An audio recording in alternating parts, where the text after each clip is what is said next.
How do you account for the errors of the scribes when the New Testament was handed down person to person? Yeah, excellent question. There are errors that we know about. Why? Because we can compare the documents, we can compare the manuscripts and see where the errors are. In fact, let me see if I can show you a representation of that, because it's better seen than it is described. Here it is. Let's say you have, here's the original, which we don't have. We don't, at least we don't think we have any original documents, okay? So they're all copies, okay?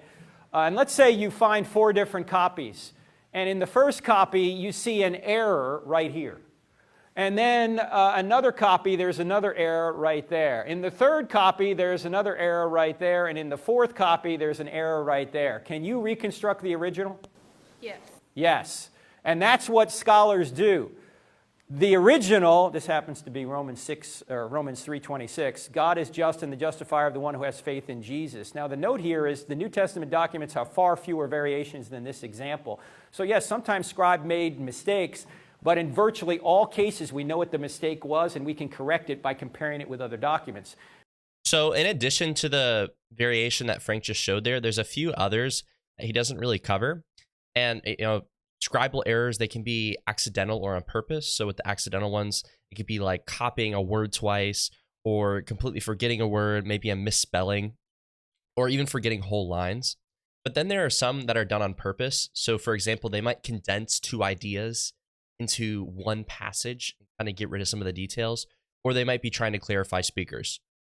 But like Frank said, we know these variants and we're able to check them out and discern what is the actual original copy with very good certainty.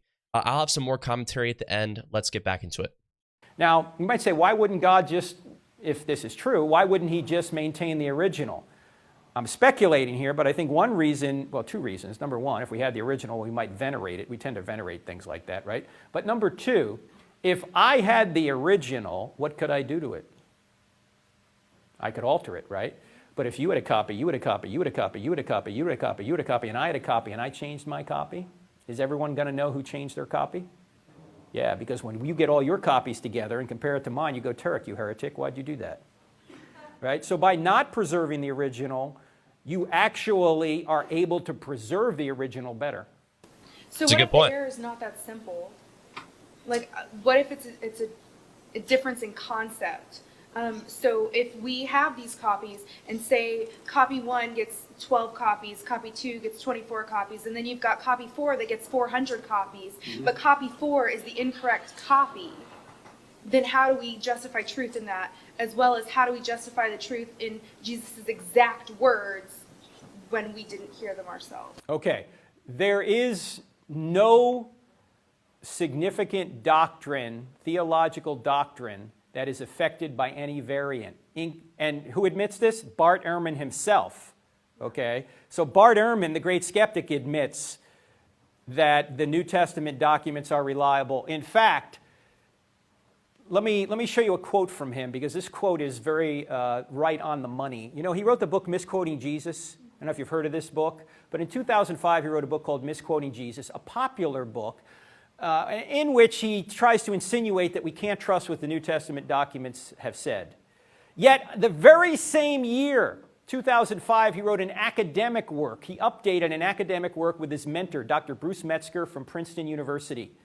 In fact, Metzger was the top manuscript scholar of the last century. And in that book, he agrees with Metzger that the New Testament documents are copied accurately. Now, why is he coming to 2 different conclusions the same year? Same evidence. The only thing I can speculate is when you say to the academic community something wrong, they'll correct you on it. But when you say something wrong to the lay community, they don't know any better in most cases. You can sell a lot of books when you say the New Testament documents aren't copied reliably. That gets you a review in the New York Times, that gets you on the Colbert Show, the Jon Stewart Show. You sell a lot of books. Right, what's that? A textbook to be studied. We're studying Ehrman now. You're studying Misquoting Jesus? No, his textbook, the New Testament. Okay, well that one that he co-wrote with Metzger is actually good. But this one, now here's what he says. This is in the appendix of the paperback version. So this comes out a year or 2 later from the original Misquoting Jesus. He's interviewed. And in the interview, here's what he says. Check this out. This is a quote from the book, page 252. He says, Bruce Metzger is one of the great scholars of modern times, and I dedicated the book to him because he was both my inspiration for going into textual criticism and the person who trained me in the field. I have nothing but respect and admiration for him, and even though we may disagree on important religious questions, he is a firmly committed Christian and I am not. We are in complete agreement on a number of very important historical and textual questions. What are they in agreement on? If he and I were put into a room and asked to hammer out a consensus statement on what we think the original text of the New Testament probably looked like, there would be very few points of disagreement, maybe 1 or 2 dozen places out of many thousands. The position I argue for in misquoting Jesus does not actually stand at odds with Professor Metzger's position that the essential Christian beliefs are not affected by textual variants in the manuscript tradition of the New Testament. Well, why would you write misquoting Jesus then? Not you, but Bart Ehrman, right? The book maybe should be called Misquoting Ehrman because he doesn't even agree with himself. So it seems that even Ehrman, when push comes to shove, admits that we do have an accurate copy of the New Testament documents. I love how Frank, he always manages to have a slide deck that just perfectly covers people's questions. I really don't know how he does that.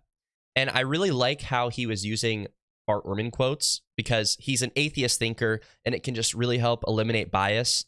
You know, if we're just quoting Christians all the time as a Christian, sometimes it could lead to some confirmation bias. So I'm really glad that he did that. And if we look at the issue that Frank's talking on in this video, we come to realize that for thousands and thousands of years, people have been trying to discredit the New Testament, but they've never ultimately succeeded. And it's important that we ask ourselves why that's the case. Well, according to Daniel Wallace, he's a New Testament scholar. He's great. I'll probably make a video on him in the future. He says that it's because we have an embarrassment of manuscript evidence, an embarrassment of riches. If you look at the stats today, and you can look this up yourself, there is about 5,800 Greek ancient manuscripts, 10,000 Latin manuscripts, and 5,000 manuscripts that come from other languages like Coptic, Egyptian, all that kind of stuff. And if we're to stack that against the second most historically reliable text, it would be Homer's Iliad, and it has about 1,900 manuscripts. And if you're looking at, let's say, like Plato, Aristotle, Seneca, Marcus Aurelius, they're in the dozens. They don't even come close. And nothing really comes close to the amount of manuscript evidence that the New Testament has to support it. And I think you probably agree with me that if we're to take Homer's Iliad as being reliable, then we should certainly take the Bible as being reliable. But what does that mean? Well, it has serious implications today. It would mean that we are created with a radically different purpose, that our life is given inherent meaning, and that our Creator wants to give us everlasting peace and joy if we choose to accept it. To help you answer that question for yourself, though, I encourage you to read the Bible as historically reliable and ask yourself, is what I'm reading true or not? And what I'm going to do is I'm actually going to put a Bible passage down in the description, just a short one. It'll take less than 5 minutes to read. And I think it could really change your life forever. So I really highly encourage that you read it and read more of the Bible. And God bless you as you make that most important decision. If you are not a Christian, if you haven't put your faith in Jesus, I highly commend you for watching a video like this with an open mind and trying to learn. And I just encourage you as you continue on that journey. And if you are a Christian, it's happy to hear you, my brothers and sisters. And God bless you all, whoever you are, wherever you come from. Have a great day.